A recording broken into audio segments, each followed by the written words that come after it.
Aubrey awoke to the bold, sensual sense of oud wood cologne and sex. Her fingers played over the expensive hotel sheets as she soaked in the rugged aroma of her post-charity event hotel hookup, Knox Bentley. Eyes closed, she reveled in the weight of his strong arm around her middle and the feel of his arousal against her bottom as he spooned her. Spooned? Her eyes flew open. She was not a spooner. Spooning was far more intimate than sex. Spooning implied a deeper connection, the big spoon's desire to protect the little spoon. As one of the founders of Ladies Who Write Enterprises, a multimedia conglomerate, and the head of the film and television department, self-made billionaire Aubrey Stewart did not need protecting. God. Knox pressed his warm lips to her shoulder and rolled her onto her back, gazing heatedly into her eyes. Shivers of desire swept through her. It was ridiculous how little it took for him to get her going. A hungry sound, a whiff of his expensive cologne, even a glimpse of that sinful look in his caramel eyes made her stomach flip-flop like a teenager's. Each of those things sparked the promise of dark pleasures, but combined, they did her in every damn time.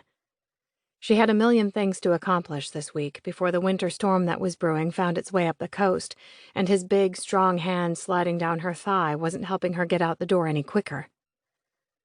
I have no idea what happens to me at charity events.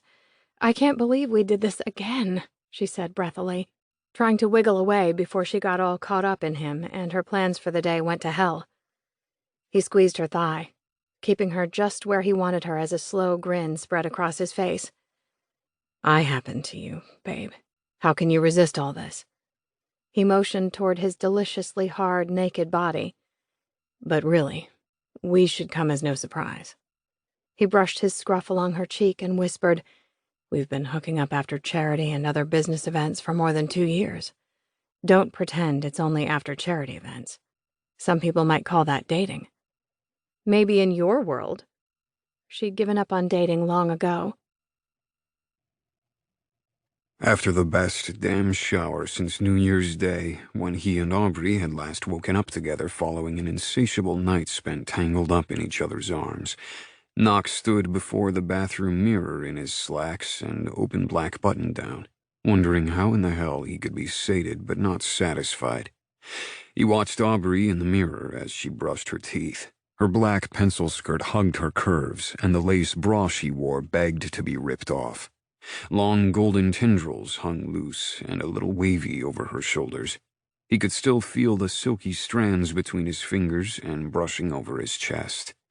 There was a time when he'd been sated and satisfied the mornings after he and Aubrey had been together. He'd been fine with their no-strings-attached hookups. But over the past several months, he'd been thinking about her more often, wondering who she was with and what she was doing in between their hookups, what the parts of her life that he hadn't experienced with her were like. Hell, he'd even begun texting her between hookups, wanting to keep their connection going long after they left their hotel rooms. She rinsed her mouth and leaned one hip on the sink. Why do you look like you're trying to puzzle out world peace? He hauled her against him. Her amber eyes flamed with heat, but she instantly grew rigid, placing a hand on his chest. Down, big guy. I've got a schedule to keep. She was the fiercest businesswoman he'd ever known, and he respected the hell out of her. The trouble was, she was also the most sensual, passionate creature on Earth, and he couldn't get her out of his mind.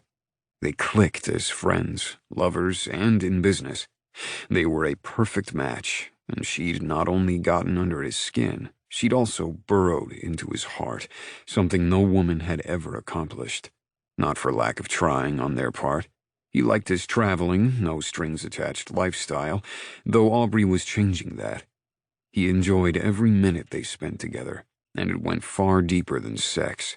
But she was like the deal he couldn't make, the most precious jewel even his billions couldn't buy.